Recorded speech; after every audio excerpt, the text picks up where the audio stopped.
நேயர்கள் அனைவருக்கும் என் அன்பு கலந்த வணக்கம். ஒவ்வொரு சனிக்கிழமையும் இந்த நேரம் உறவுகள் என்ற பெரிய தலைப்பில் சில உபதலைப்புகள் எடுத்து என்னுடைய கருத்துக்களை உங்களோடு பகிர்ந்து கொண்டு வருகின்றேன். இவற்றை கேட்ப உங்கள் எல்லாருக்கும் எனது நன்றிகள். இன்றைய தினம், அதாவது கார்த்திகை 1 நவம்பர் 1 திரு அவையில்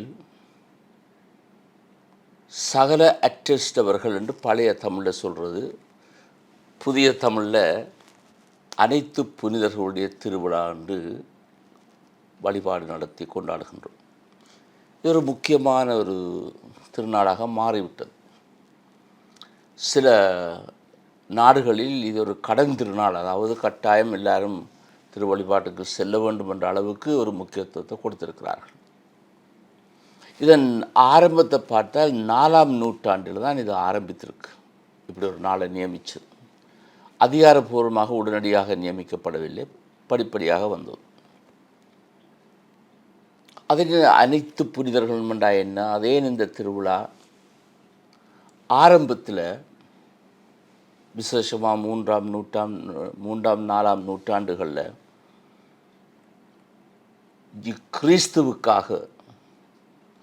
கிறிஸ்துவில் தாங்கள் கொண்ட நம்பிக்கைக்காக உயிர் கொடுத்த அனைவரையும் நினைக்கும் நாளாக இருந்தது. பின்னர் அது வளர்ந்து புனிதர்களாக திரு அவையில் ஒரு சட்ட ரீதியாக, அதிகார ரீதியாக சிலர் புனிதத்துக்கு உயர்த்தப்படும் பொழுது அவர்களுடைய திருநாளை கொண்டாடுவதற்கு எங்களுடைய திருவழிபாட்டு வழிகாட்டியில் தினங்கள் நியமிக்கப்பட்டிருக்கிறது. ஒவ்வொரு மாதமும் ஒவ்வொரு நாளும் ஒரு புனிதருக்காக அதை ஒதுக்கி வைத்திருக்கிறார்கள். இப்படி ஒதுக்கப்படாத புனிதர்களுக்காக அவர் எல்லோரையும் ஒட்டுமொத்தமாக வைத்து இந்த திருநாளை கொண்டாடுவதாக மாறியது. இன்னும் வளர்ந்து புனித வாழ்க்கையை வாழ்ந்தவர்கள் அனைவரும், ஆண்களும் பெண்களும், அனைவரையும் நினைக்கும் நாளாக இந்த நாளை குறிப்பிட்டோம். இந்த விழா தேவையா, இதனுடைய அர்த்தம் என்ன என்பதுதான் எங்களுக்கு முக்கியம். அதாவது எங்களுக்கு முன்னே சென்றவர்கள், அவர்கள் வாழ்ந்த வாழ்க்கை, அவர்கள் கடந்து வந்த பாதை, அதில் அவர்களுக்கு ஏற்பட்ட அனுபவங்கள், நல்லவை, தீயவை, கெட்டவை, கஷ்டமானவை, அவற்றினூடாக ஒரு வாழ்க்கையை முழுமையாக வாழ்ந்தவர்களை நாங்கள் படித்து, அவருடைய வாழ்க்கையை படித்து, அவர்களை எங்களுக்கு ஒரு மேல்வரி சட்டமாக, எங்களுக்கு ஒரு உந்து சக்தியாக, நாங்கள் எங்களுடைய வாழ்க்கையை வாழ ஒரு உந்து சக்தியாக இருக்கும் என்றுதான் உண்மையான செய்தி. அண்மையில் நான் ஒரு சமூக வலைத்தளத்தில் பார்த்தேன், டெண்டுல்கர், அதாவது இந்தியாவில் ஒரு தலை சிறந்த கிரிக்கெட் வீரர், அவரை பேட்டி கண்டார்கள். அவரை குறிப்பாக பேட்டி கண்டது அவருக்கும் விராட் கோலிக்கும் உள்ள உறவை பற்றி. அப்போ ஒரு கட்டத்தில் அவர் சொன்னார், நாங்கள் ஒரு கிரிக்கெட் வீரனாக இருக்கிற பொழுது, அல்லது வீரனாக வர வேண்டும் என்ற பொழுது, எங்களுக்கு ஒரு ஹீரோ இருப்பார், எங்களுக்கு முன்னோடியாக ஒருவர் இருப்பார். தனக்கு கவஸ்காரர் இருந்தார். பிறகு தனக்கும் விராட் கோலிக்கும் உள்ள உறவில் விராட் கோலி தன்னை ஒரு முன்மாதிரியாக வைத்து ஒரு ஹீரோவாக்கி அதை பின்பற்றினார். அதே போல் வாழையடி வாழையாக இது வரும் என்று சொன்னார். அது உண்மை. எங்களுக்கு அவர்களை பார்த்து நாங்கள் கொப்பி அடிக்கிறதுன்ற இல்லை, அவர்களை பார்த்து எங்களோட வாழ்க்கையை வாழ்வதன்று இல்லை, அவருடைய வாழ்க்கை எங்களுக்கு ஒரு உந்து சக்தியாக, ஒரு மேல்வரி சட்டமாக. அதில் தப்பொன்றும் இல்லை, தப்பொன்றும் இல்லை என்று சொல்வது மட்டுமில்லை, அது நல்ல விடயம். ஆனால் நடைமுறையில் நாங்கள் செய்வது தவறு. நடைமுறையில் நாங்கள் என்ன செய்கிறோம் என்று சொன்னால், இந்த புனிதர்களுக்கு சிலைகளை உருவாக்கி, அல்லது அவருடைய படங்கள், அதாவது அவருடைய நிழல்கள் படங்களாக வைத்து அவற்றை வழிபட போகிறோம். அது தப்பு. அவர்கள் வழிபாட்டுக்குரியவர்கள் அல்ல. அவர்கள் வாழ்ந்த வழி எங்களுக்கு எங்கள் வழியில் நாங்கள் வளர உந்து சக்தியாக இருக்க வேண்டும். ஆகவே செய்தியை விட்டுட்டு நாங்கள் வேறு இதை பிடிச்சு கொண்டு இருக்கிறோம். அது மிக்க தவறு. பல விடயங்களை நாங்கள் பார்க்குற பொழுது தொடக்கத்தில் நல்ல ஒரு நோக்கத்துக்காகத்தான் தொடங்கப்படும். ஆரம்பத்தில் அது படிப்படியாக மலினப்படுத்தப்பட்டு திருவுபட்டி பிறகு ஒரு அர்த்தமில்லாமல் போகிறது வளமை. எல்லா சமயங்கள்லேயும் உண்டு, எல்லா நாடுகள்லேயும் உண்டு. அதுவும் இப்போ எங்களுடைய ஆலயங்களை பார்த்தால் அப்படி ஒரு கவலைக்குரிய நிலை தான் இருக்குது. இதை தட்டி கேட்க யாருமே இல்லை போல இருக்கு. அப்போ இன்றைய நாளுக்கு திரு அவை ஒரு நற்செய்தி எடுத்திருக்கு. அது முக்கியம். இந்த நற்செய்தி இயேசுவினுடைய மலை உரையினுடைய ஆரம்பத்தில் இருந்து எடுக்கப்பட்டது. இது ஒரு உலக பிரசித்தி பெற்ற ஒரு மலை உரை. கிறிஸ்தவர் அல்லாதவர்கள் கூட, உதாரணமாக காந்தியடிகள் இன்னும் பலர் இதை அப்ரிஷியேட், அதாவது அதை வியந்து பார்த்தது மட்டுமல்ல, அதை தங்களோட வாழ்க்கைக்கு எடுத்துக்கொண்டார்கள். முதல்ல அந்த நற்செய்தியை நான் படிக்கிறேன். ஏன்னா இது ஒரு நல்லொரு பகுதி. மலை உரையில் இது ஒரு நல்லொரு பகுதி. பலருக்கு தெரிஞ்சிருக்கும். ஏழையரின் உள்ளத்தோர் பேறு பெற்றோர், ஏனெனில் விண்ணரசு அவர்களுக்குரியது. இந்த விண்ணரசு என்று வரும்பொழுதெல்லாம் இயேசு ஒரு உவமையில், ஒரு உருவகத்தில் சொல்கிறார் ஒழிய அது இப்படி ஒரு அரசு இருக்குன்னு அவர் சொல்லலை. விண்ணில் ஒரு அரசு இருக்குது, மண்ணில் ஒரு அரசு இருக்குன்னு அவர் குறிப்பிட்டு சொல்லலை. அவர் உருவகமாக சொன்னார். இப்போ இன்றைக்கு அந்த விண்ணரசு என்னென்று நாங்கள் பார்க்குற பொழுது இன்றைய மொழியில், இன்றைய விஞ்ஞானம் வளர்ந்த உலகியல் வளர்ந்த கட்டத்தில் நாங்கள் எப்படி பார்க்குறோம் என்று சொன்னால், விண்ணரசு ஓர்மை உணர்வு, யூனிட்டி கான்ஷியஸ்னஸ், அல்லது இடுகளைப்பாடற்ற ஒரு உணர்வு, நான் டுவல் கான்ஷியஸ்னஸ், இன்றைய அப்படித்தான் அவங்க பார்க்குறோம். அப்போ ஏழையரின் உள்ளத்தோர், உங்களோட உள்ளம் எப்படி இருக்க வேணும், ஏழையாக இருக்க வேணும்னு இயேசு சொல்ல இல்லை. நீங்கள் எல்லோரும் ஏழையாக இருந்தால் தான் முன்னரசுக்கு போய் அவர் சொல்ல இல்லை. ஏழையினுடைய உள்ளம் எப்படி இருக்கின்றதோ அப்படிப்பட்ட ஒரு உள்ளம் உனக்கு தேவை. ஒரு ஏழையின் உள்ளம் எப்படி இருக்கும்? பொதுவாக ஒரு ஏழையின் ஒரு நிலைப்பாடு பொதுவாக ஒரு தாட்சி இருக்கும், ஒரு பணிவு இருக்கும், மற்றவர்களை உயர்த்தி பார்க்குற ஒரு நிலை இருக்கும். அதுதான் இங்கே ஏழையா. அவர் டாம்பிகமாக வாழ முடியாதவர்களால், வேறு முகத்தை காட்ட முடியாது, இதுதான் நான் என்று காட்டக்கூடிய ஒரு நிலை. அதை தான் ஏழைகள் என்று சொன்னார். ஏழைகளோட உள்ளம். துயருறுவோர் பேறு பெற்றோர், ஏனெனில் அவர்கள் ஆறுதல் பெறுவார்.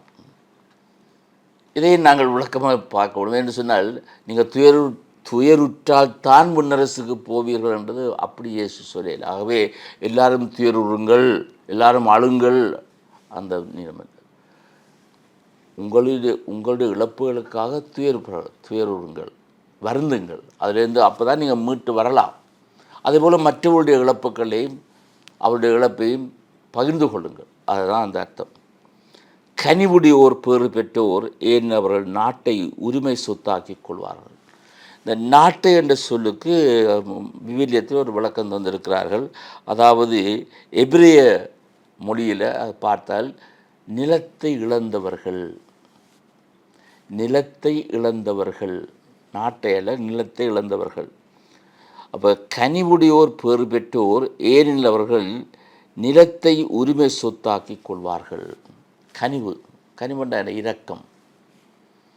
இது எங்களுக்கு ஒரு முக்கியமான ஒரு செய்தி. விசேஷமாக வடகிழக்கு பகுதியில் வாழ்கிற தமிழ் மக்களுக்கு இது ஒரு முக்கியமான செய்தி. என்று சொன்னால், பலர் இந்த போரின் பின்னணியில் தங்களுடைய சொந்த நிலங்களை, தங்களுக்கென்று உறுதியோடு இருக்கிற நிலங்களை இழந்திருக்கிறார்கள்.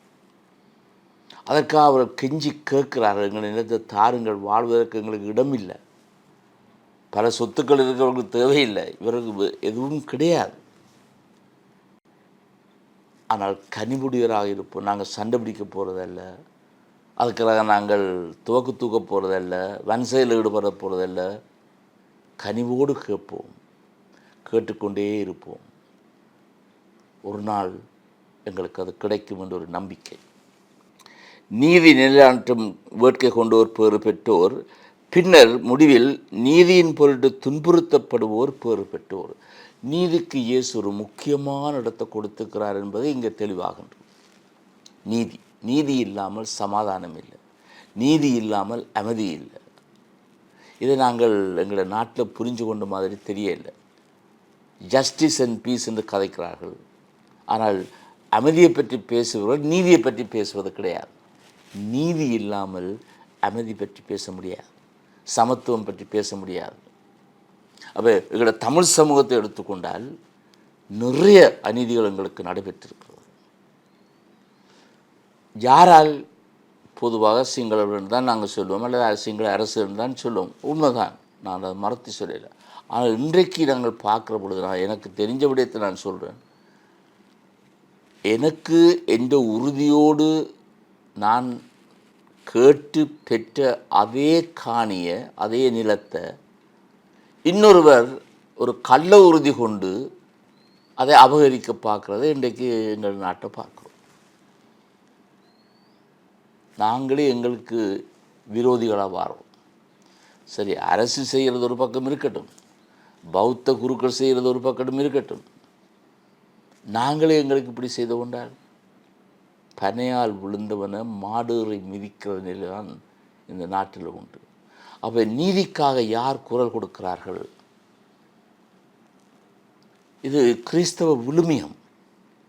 சில வேளை எங்களுடைய குருக்கள், துறவிகள் நீதிக்காக திறனென்று போராடுறார்கள், நீங்கள் பார்த்திருப்பீர்கள். அப்பொழுது சிலர் எங்களுடைய சொல்ல, இவர்களுக்கு இந்த வேலை, இவர்கள் கோயில் இருக்க வேண்டும், இவர்கள் அரசியலில் ஈடுபடுகிறார்கள் என்று நானே அதை மற்றவர்கள் சொல்ல கேள்விப்பட்டிருக்கேன். அது தவறு. அங்கே போய் நிற்கும் குருக்களும் துறவிகளும் சரி, அவர் நிற்கிறதுக்கு ஒரே ஒரு காரணம், இது ஒரு கிறிஸ்தவ விழுமியம், அரசியல் அல்ல, கட்சி அரசியல் அல்ல, இனப்பிரச்சனை அல்ல, நீதிக்காக. ஆகவே நீதிக்காக குரல் கொடுத்த பலர் கொல்லப்பட்டிருக்கிறார்கள். எங்களுடைய சமயத்தில் பலர், எங்கள் நாட்டில் மட்டுமல்ல, இப்போ நான் அதை பேசிக்கொண்டிருக்கிறது உடனடியாக ஒரு ஞாபகம் வருகிறது. என்னுடைய பேராசிரியர், நான் முன்னரும் இதை சொல்லியிருக்கிறேன், தேசிய குறுமணம் கண்டியிலே எனக்கு கற்றுக் கொடுத்த ஒரு அருமையான ஒரு பேராசிரியர் தன்னுடைய வாழ்க்கையை மாற்றி, தன்னுடைய அந்த பேராசிரியர் என்ற பேரையை விட்டு அங்கே கல்வி கொடுப்பதை விட்டு விலகி வறிய மக்களோடு வாழப்போய், அப்போ தான் அந்த வறிய மக்களுடைய வாழ்க்கையை அவரை பாதித்தது, நெருக்கியது. தன்னுடைய வாழ்க்கையை மாற்றிக்கொண்டார், அவர்களுக்காக குரல் கொடுத்தார். கடைசியில் அவருக்கு என்ன நடந்தது? சுட்டு கொலை செய்யப்பட்டார். இன்று வர அந்த கொலைக்கு எந்த விதமான வழக்கம் கிடையாது. ஏன்? நீதி மழுங்கடிக்கப்பட்டு விட்டது இந்த நாட்டில். இப்போ நாங்கள் கேள்விப்படுறோம், நீங்களும் கேள்விப்பட்டிருப்பீங்கள் ஊடகங்களில், நீதிபதியே மாற்றலாகி போகிறாரு, இல்லை அவர் பதவியிலிருந்து விலக்கப்படுறாரு, சட்டத்தரணிகள் பதவியிலிருந்து விலக்கப்படுகிறார்கள். உண்மையிலேயே இந்த நாட்டில் இன்றைக்கு நடக்கும் செய்திகள், நான் கேள்விப்படுற செய்திகள், நீங்களும் நானும் கேள்விப்படுற செய்திகளை பார்க்குற பொழுது, இந்த ஒரு சிறிய நாட்டில் 4 மதங்களும் இருக்கும் இந்த நாட்டில் இவ்வளவு ஒரு கேவலமான நிலையில் நாங்கள் வாழ்கிறோம் என்று சொன்னால், நாங்கள் எல்லாரும் குற்றவாளிகள், நாங்கள் எல்லாரும் குற்றவாளிகள். அதன் குறிப்பாக இந்த மதங்களுக்கு முதன்மையாக நிற்கிற குருக்கள், பௌத்த குருக்கள் தெருவுக்கு வர சண்டை பிடிக்கிறதுக்கு நீதிக்கு வருகிறார்களா? கிடையாது. இது நான் இந்த செய்தியில் அடிக்கடி கேட்குற பொழுது, இந்த சிறிய நாட்டில் இவ்வளவு மதங்கள், 4 பெரிய மதங்களும் இருக்கிற இந்த நாட்டில் எல்லாரும் வழிபட போகிறார்கள். அந்த நாட்டில் இவ்வளவு அநீதிகளும் கொடுமைகளும் நடக்கிறது என்று சொன்னால் மிகவும் பரிதாபமான ஒரு நிலை. அப்போ எங்களோட செவமும் சரி, எங்களோட வழிபாடும் சரி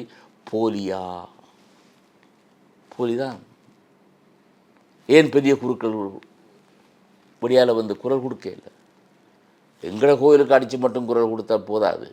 என்னுடைய மரமாவட்டத்தில் இருக்கிற கோயிலை தகர்த்தபடி நான் குரல் கொடுத்தால் போதாது, அது தப்பு.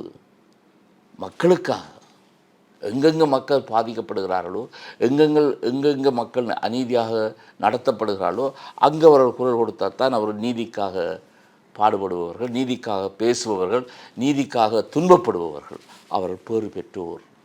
இயேசு அழகாக சொல்லியிருக்கிறார். இவர்கள்தான் புனிதர்கள். இப்படி வாழ்ந்தவர்கள் இந்த கிறிஸ்தவ சமய விழுமியங்களை, சமயம்னு சொல்ல வேண்டிய அவசியம் இல்லை, இந்த கிறிஸ்தவ விழுமியங்களை வாழ்ந்து அந்த வாழ்வில் ஒரு முடிவை கண்டவர்கள் தான் புனிதர்கள். அவருடைய அதிகாரபூர்வமாக ஏற்றாலும் சரி, ஏற்காவிட்டாலும் சரி, அது இன்னொரு பக்கம். இப்படிப்பட்ட புனிதர்களை நினைவு கூறும் தினம்தான் இந்த நாள். ஆகவே அப்படி வாழ்ந்தவர்கள் எங்களுக்கு ஒரு மேல்வரி சட்டமாக, எங்களுக்கு ஒரு உந்து சக்தியாக, நாங்களும் அப்படி வாழ வேண்டும் என்றொரு உறுதி, நாங்களே ஒரு உறுதி எடுத்தோம் என்று சொன்னால் இன்றைக்கு இந்த திருநாளை கொண்டாடுவதில் அர்த்தம் உண்டு. மறுபடியும் உங்களை சந்திக்க மட்டும் வணக்கம் கூறி விடைபெறுகின்றேன். வணக்கம்.